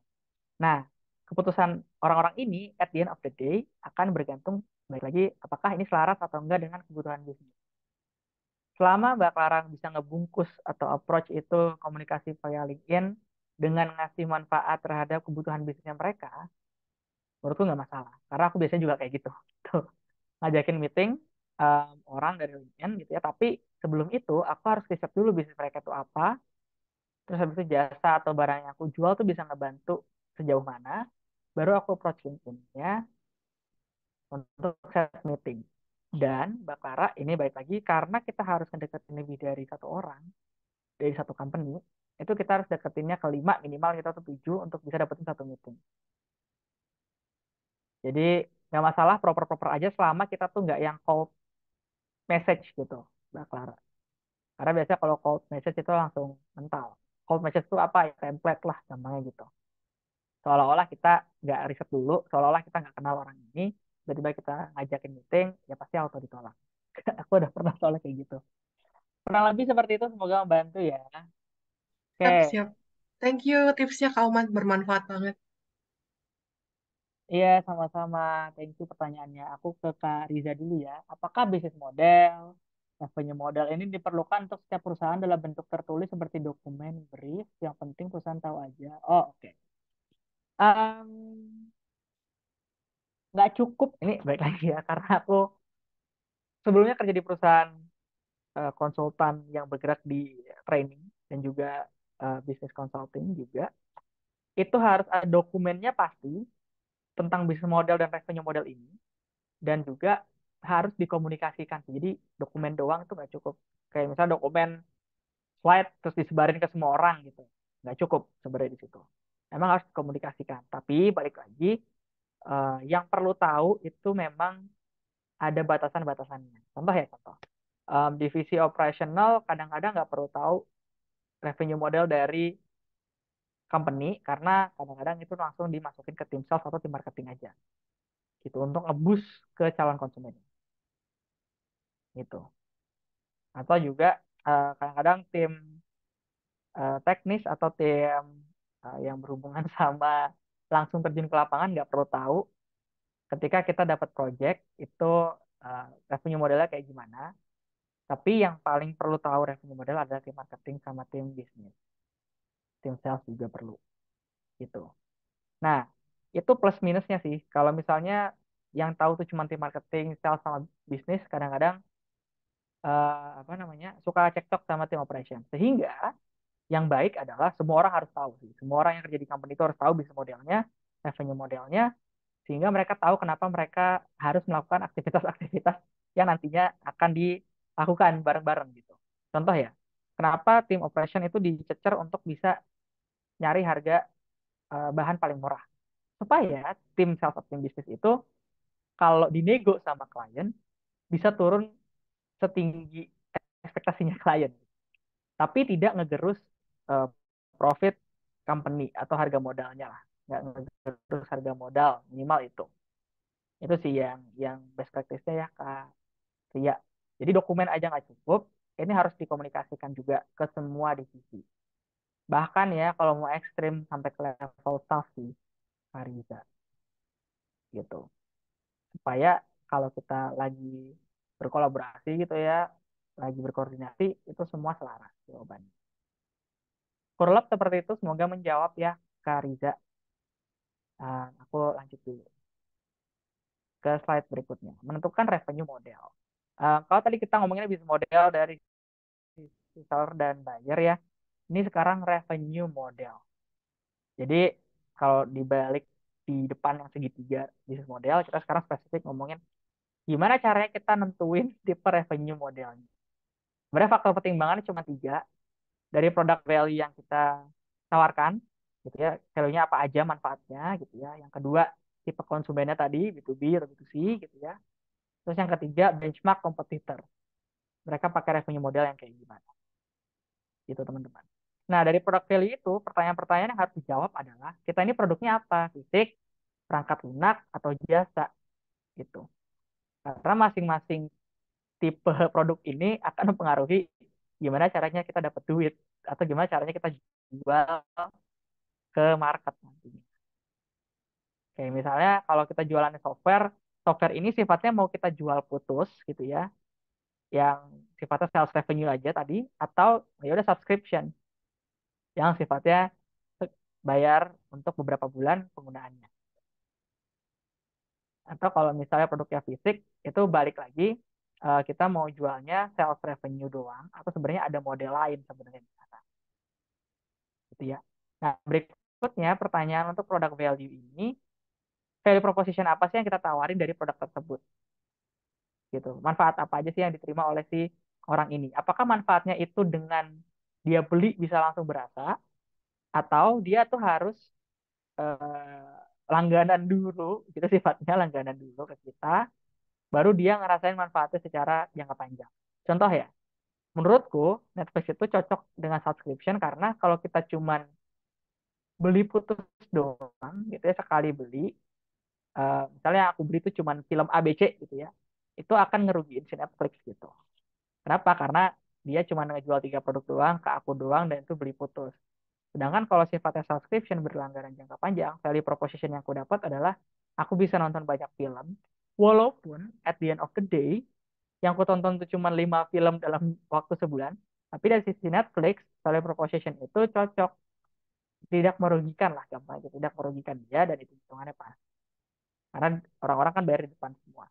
Dan dia bisa ngasih film baru juga di layanan dia juga. Dan aku akan ngerasa, oh oke, ada film baru nih.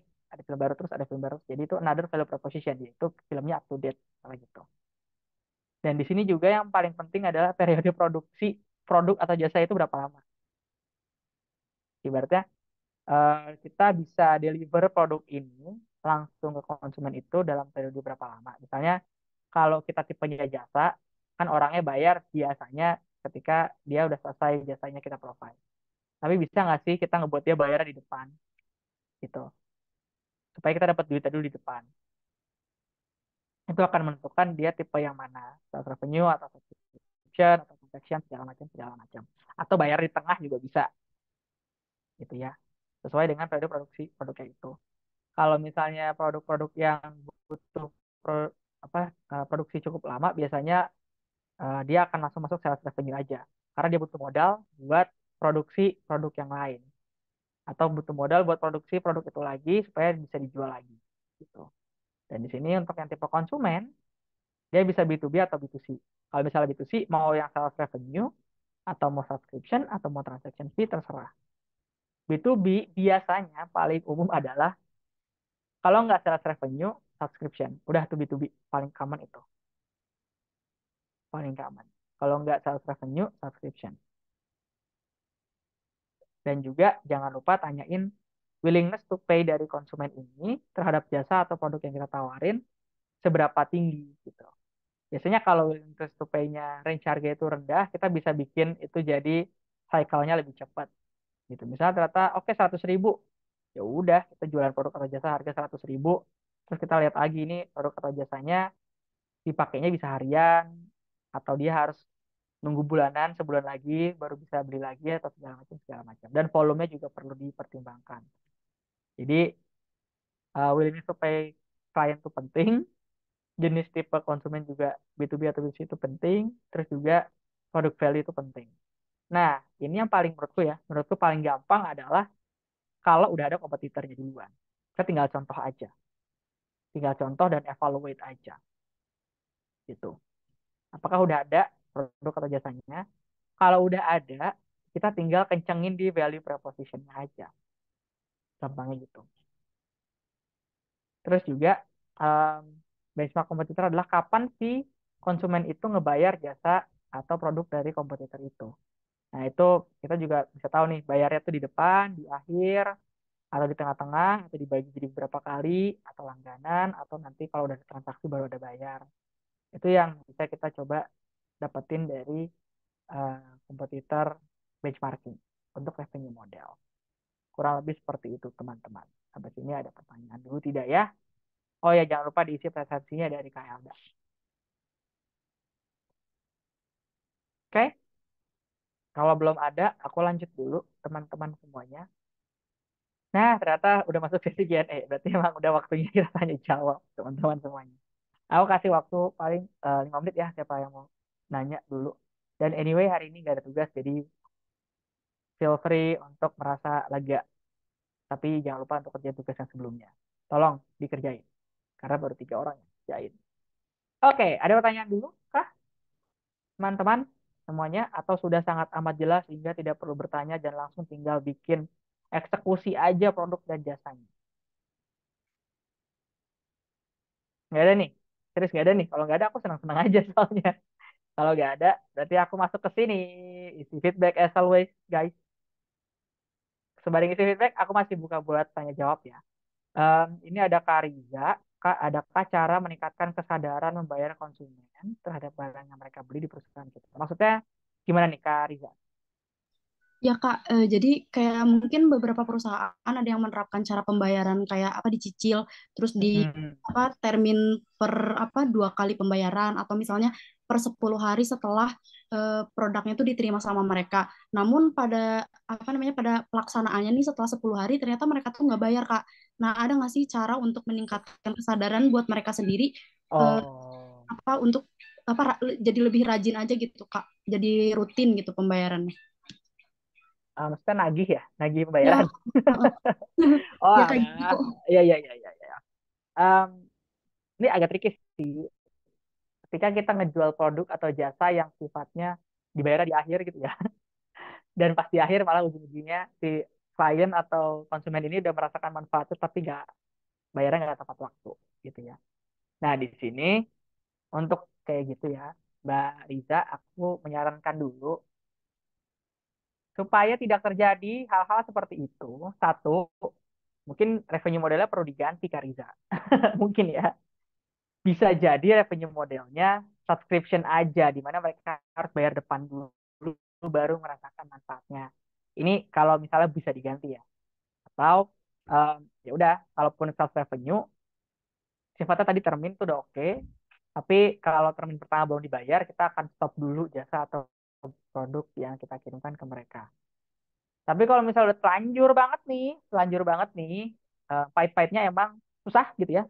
Tapi yang harus kita lakukan tetap nagih ke orang ini, ke konsumen ini, mau itu sifatnya perorangan ataupun institusi, dengan negosiasi, misalnya dia punya aset apa gitu ya, atau dengan ngasih surat dulu, surat, biasanya ada surat peringatan 1, 2, 3 gitu ya.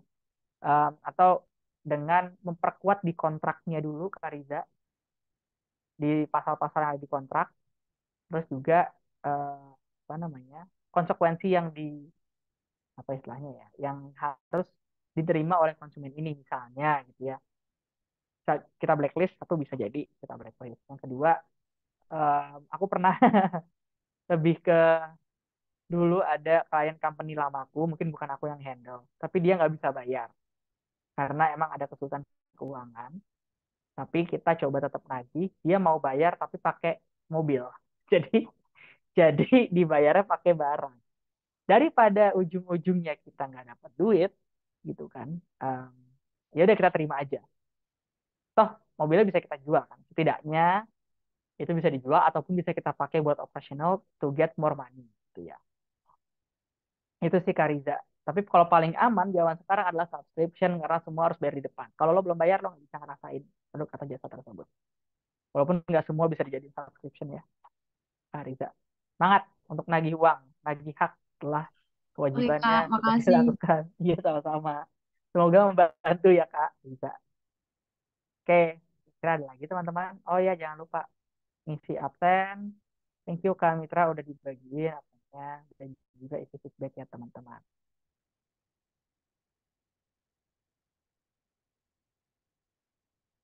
Oke, kalau belum ada pertanyaan, ini aku sampai jam 4 ya teman-teman semuanya. Eh, Kalau misalnya belum ada, aku udah boleh pamit belum Kak Elda? Atau harus menunggu teman-teman semuanya sampai menyelesaikan segala jenis feedback dan juga presensi. Halo Mas, boleh live duluan nggak apa-apa nanti. Boleh ya? Oke, terima kasih atas konfirmasinya. Buat teman-teman semuanya, thank you udah hadir di sesi hari ini. Ngebahas tentang bisnis model, revenue model, dan cara menentukannya yang paling oke buat kita. Sampai ketemu di sesi besok, di waktu dan speaker yang sama. Semoga belum bosan ya teman-teman. Tenang, kita masih ada bisa 4 sesi lagi. Karena kita cuma 8 sesi. Dan jangan lupa tugasnya dikerjain. Oke, dari aku itu aja. Terima kasih. Selamat sore buat yang mau berbuka. Selamat ngabuburit. Assalamualaikum warahmatullahi wabarakatuh. Waalaikumsalam warahmatullahi wabarakatuh. Terima kasih banyak Mas Oman.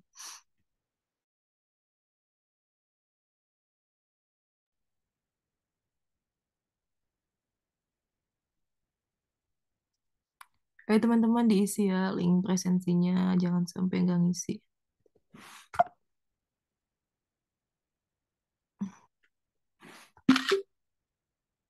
Hmm.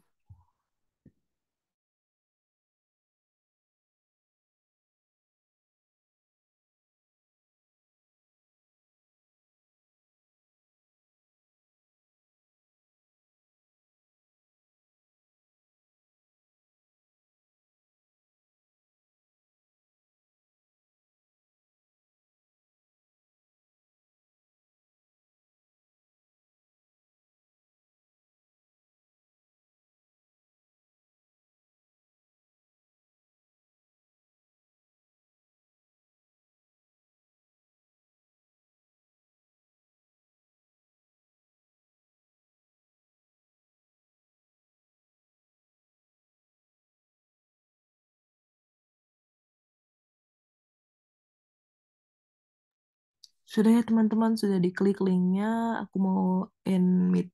Makasih semuanya, selamat siang, sampai jumpa.